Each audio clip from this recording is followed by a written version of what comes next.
Hey, I'm Jezlan Moyet, and usually I'm in my studio for EverTalk Live. And today, of course, I'm coming to you from chez moi because we're all safer at home. I hope you are safe. I hope you are well. And today I have a really exciting interview. Tracy Tutor Maltis. We first crossed paths when she was on my show, Good Morning La La Land. And today Tracy is going to be joining me to talk about her new book, Fear. It's just a four-letter word. And right now, more than ever, well, most of us are experiencing that. And we're experiencing that in ways, well, we have never felt before.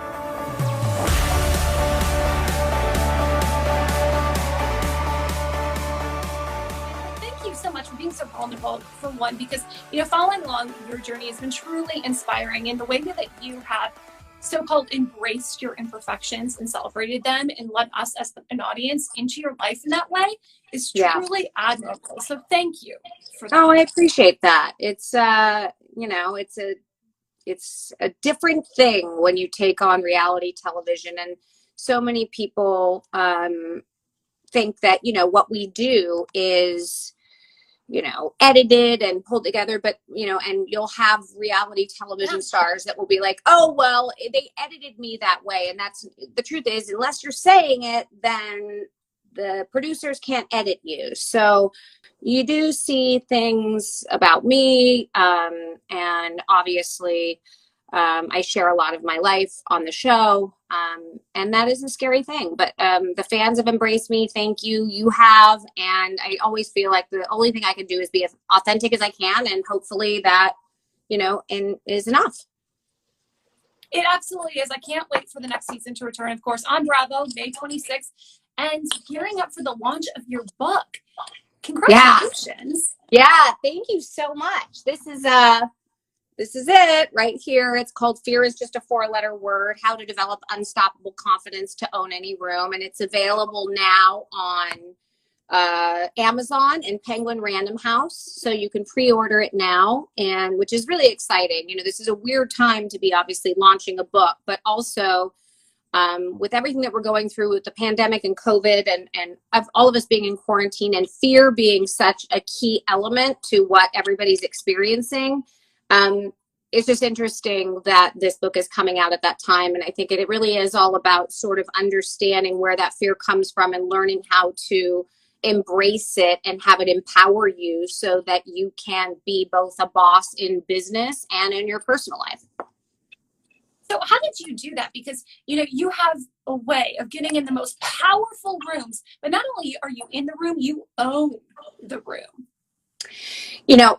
Obviously I've been selling real estate for 20 years and I haven't always owned the room. So I think part of the reason I wrote this book is for young women and men even that are coming into the workforce, or women that are sort of re-embracing working again after maybe a divorce or something of that nature, and are terrified of what that means. And it took me 20 years to kind of figure it out, and I'm still figuring it out. But I think if I can give any tips and advice and talk about some of the stories and experiences that I have, and it, helps a young woman that wants to be a badass in business learn how to figure out how to walk into a room and own it, then that's a really, really cool thing. So what are some of those tips that you might be able to share with us? Because I know one of them is reading the room and maybe doing a little research about who you're going to be in the room with. Yeah, definitely. Actually physically or even on a Zoom call. Yeah. I mean, I think, being able to read a room is a huge piece, and we all have Google. So that's like, this isn't mind games. It's just something that you always are going to do. If you're smart, you're going to look up the people that you're meeting with and know as much as you can about them before you walk in a room. But second to that, most of the time I go into a meeting where I don't know the person and maybe I've done some homework on it, give yourself the opportunity to experience what kind of personality they have. Are they having some personal issues? Did they just go through a divorce? Did they get a promotion at work? And if you have the ability to ask 5 or 6 questions before they start hammering you, it'll really set the tone and give you an idea to who they are, what type of personality they have. Are they creatives? Are they domineering? And that's a lot about what I talk about in my book and how to deal with those different types of personalities. Do you have any examples of a time maybe where you entered a room and you actually were intimidated? Because you're confidence is contagious, but has there been a situation where you met someone and you thought, oh, I am intimidated? For me, it was Meryl Streep. When I met her, I could hardly get my words out. I was so intimidated. But you're intimidated because you admire her, not because she wasn't intimidating. Was her personality intimidating? Was she welcoming? Like, I think it really depends on the person. For me, I've walked into a lot of rooms and gotten caught off guard, where I, felt prepared. I felt like I was in the zone, in the moment, engaging with the person that's across the table from me, or the several people that are across the table from you. But then something switches and it throws you. And that's like another key factor in being able to dominate a room that you're in. When you're thrown off, you have to figure out how to recover quickly. And that's something else that we talk about. And whether that's, gathering your thought, we all want to be reactive. I've been in several situations where I was at a meeting, and I was talking about this the other day, and I talk about it more in depth in the book, where I was sitting between a very powerful developer and a client that I was introducing them. So we were in a meeting together, and I was sitting in between them, and he asked me, when I tried to direct the course of the meeting back to the business that we wanted to do together, he asked me, because I said it in a firm voice, because they were getting off topic, if I was on my period. What? And so when I say that threw me, like, it threw me in a major way. Oh. And I didn't recover. And I had to remove myself from the table for a minute. I went to the bathroom, I gathered my thoughts, and I was almost in tears. And, this is me. I'm a 44-year-old single mom, successful in my own right, and comfortable. And it still caught me off guard, and I had to recover from that pretty quickly. So I came back to the table, and I sat down, and I said, you ever speak to me like that again, and this meeting's over. And then he looked at me, and I looked him square in the eye, and I was very clear, and I wasn't fidgety. And granted, I had to leave the table to get that, and sort of, pull myself together. But he was so ego driven and focused on himself, he didn't even notice. So while I thought, shit, I had to leave the table and pull myself together, he went about his business. I came back, and I looked at him, and my body language was obvious. I was very still, and I just looked him square in the eye, and I said, don't speak to me like that ever again, or this meeting's going to be over. And the developer, who was my client, looked at me like, oh shit. Yeah. But I think that there's a certain level of respect that you have to command, and then you move on from it. It's not from I'm a bitchy, I have an attitude, and don't talk to me that way. But it's very clear, and then you go, okay, back to business. And I think that can be incredibly powerful. And he was like, bah, bah. He didn't know what to. I'm so sorry, I didn't mean it like that. I was just kidding, and I just moved on. I love that you stepped away for a minute, because I think that's so important for you to take that time to really gather your thoughts, gather your emotions, because that can be so difficult in the heat of the moment for that. And I know for me, then sometimes I even get afraid to speak. I would have almost caught up, and I talk for a living. But it's in situations with that, especially with men who are trying to kind of come from this place of ego and impose their power. And I don't even think oftentimes they're doing it consciously. No, and I don't think he was. I think that he was a big personality. I think that he was a bit of a jokester, a total hustler, very typical in my business. And, unfortunately, it did throw me, and I do the same. I talk for a living, and I sell real estate for a living. So, you just have to figure out what works for you that's going to get you centered again, and then, command, have a commanding voice, and be very clear about what your intentions are, and say it, and then move on. I know in your book you mentioned your intuition, and that you are going to go wherever it leads you. Can you speak to that a little bit, and how you really can tap into your intuition? I mean, I think we all have it, but I think the first thing, everybody has a gut instinct about what they think is right. But I think oftentimes when, we're in our early 20s or even our 30s, and by the way, sometimes in our 40s and 50s, we second guess it, and we want to go to other people for advice, or we have an instinct about something, and then we ask 10 of our closest friends and family what their thoughts are on it.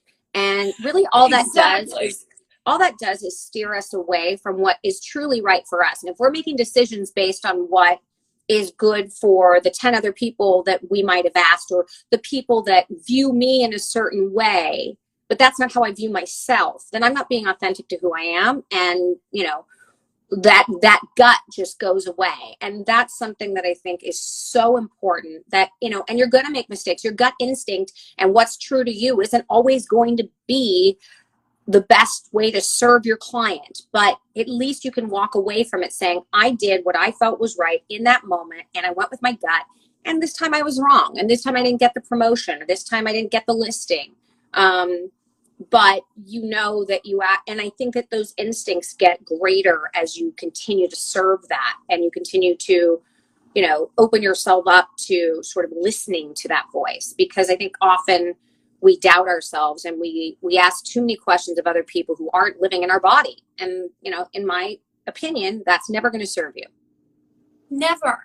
Well, and it's important too to kind of clean out your closet. I know you mentioned you need to leave fear in the back of your closet, stuff next to that bad, trendy skirt you should have never purchased to begin with. I love that line. And I say so many times, fashion speaks, right? It's such a high form of self-expression, but it is true that there's things that we do have stuffed in our closets that maybe we should have never bought to begin with. But I mean, I'm curious, in your opinion, have you found anything in the back of your closet, whether it was a bad skirt or something you were afraid of while you've been spending so much time at home and quarantining with your family? You really do mean in terms of the actual clothes, not like... I mean both. Okay.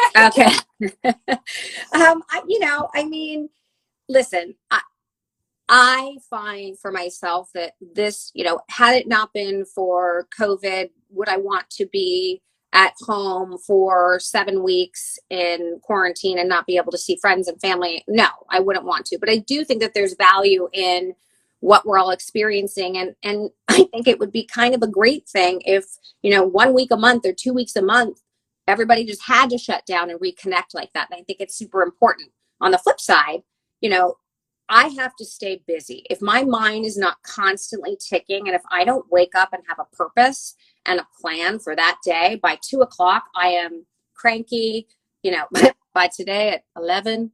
But, I'm cranky. I'm not like living my best self. And I know that I have, at least 3 more weeks of this. So I better kind of get a grip. And so I think that it's important to have like a plan, and whether that's cleaning out your closet and going through, and sort of redefining what your home life is, then so be it. What do you do when you have those moments when you're feeling totally fed up? It's 11 a.m. You've got to do this interview with this girl. You're cranky. You're not feeling it. Is there anything you do to kind of tap in and tune into yourself? Well, I'll be totally honest with you. This was not a good morning for me. So, I had my carbon monoxide detector going off every 30 seconds. I had exactly 4 minutes to brush my hair and pull myself together to do this with you. My kids are upstairs. The house is a mess. And I just kind of shot out of a cannon. I was just going in so many different directions. But I think because of the work that I've done, and because I think I understand myself very well, I knew that I would have the ability at 10:59, when I was ready to sit down and do this with you, that I'd be able to switch that into that mode. And am I being authentic to myself? I think so. I'm sharing with you that, I've had a rough morning and it sucked, but I'm also able to engage you in that way and sort of share a vulnerability about myself that maybe connects with you. Because I think that, right now everybody's on social media and we're all doing it. And, I think it's been, a very positive thing, but it's also been, misleading. And I think a lot of people are, finding humor in it. Some people are finding, the positive Zen moments, and then others are not. And I think that, I don't always feel 100%, but if I own that and I live in that space, then at least I'm being who I am, and I'm able to put my head on the pillow at night and sleep, because I think that's also a huge piece of, waking up and being able to be a successful adult in a career and as a parent is, staying authentic to yourself and making sure that you're, living your truth, be it a bad day, a good day, or whatever. And remembering that fear is just a 4-letter word. Yeah, it is.